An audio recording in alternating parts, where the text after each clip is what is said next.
ကဲအခု Blood Fruit Level Up Episode 2ကနေပြန်လဲကြိုဆိုလိုက်ပါတယ်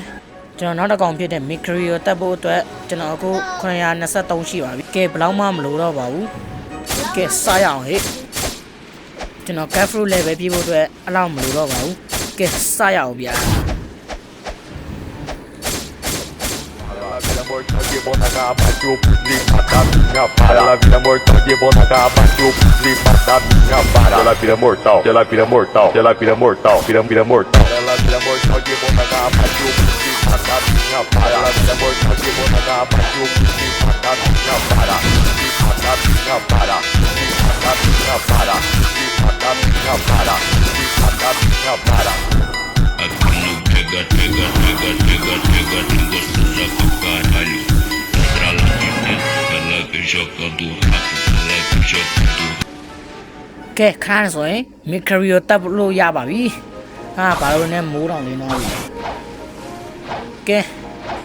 quest တော့ရအောင်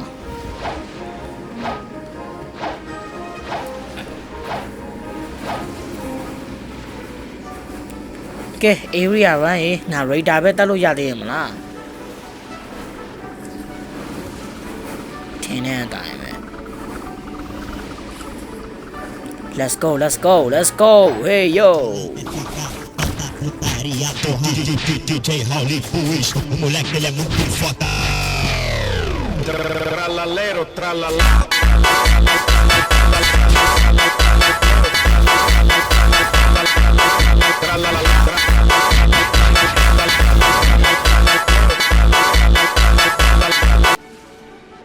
ကဲ fruit တော်ရောမယ်ဟဲ့ fruit တော်ရောမယ်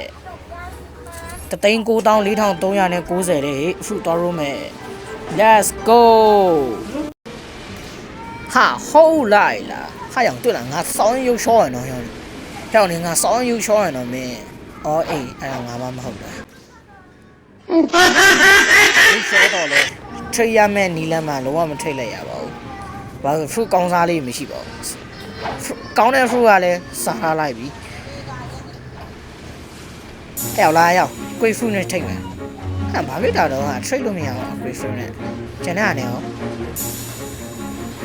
what the heck ဘာလို့မရတော့ဟာတော့ဆိုတော့ထားလိုက်တော့ကွာ fruit roll အဓိကငါတို့လာတာ fruit roll ဖို့ဟုတ်ကဲ့ fruit roll ဟုတ်တယ်နော် fruit roll ဖို့ကဲ brother တို့ရေ1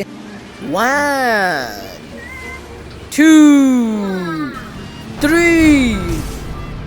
Wait, get through Pawazi. Get through. Only get through. Wait. Wow, hell yes. Shoot through. အတန်ထွက်မိုင်းလဲတောင်းပါပါတယ်ဟေးမိုက်တယ်ဒီ fruit ကျွန်တော်အကြိုက်ဆုံးပဲဗျကဲအဆုံးကြီးကြည့်ပေးကြတဲ့ brother တို့ like and follow လုပ်ခဲ့ကြပါဦး Blood Fruit Level at Episode 3ကိုတင်ပေးပါနော် Bye bye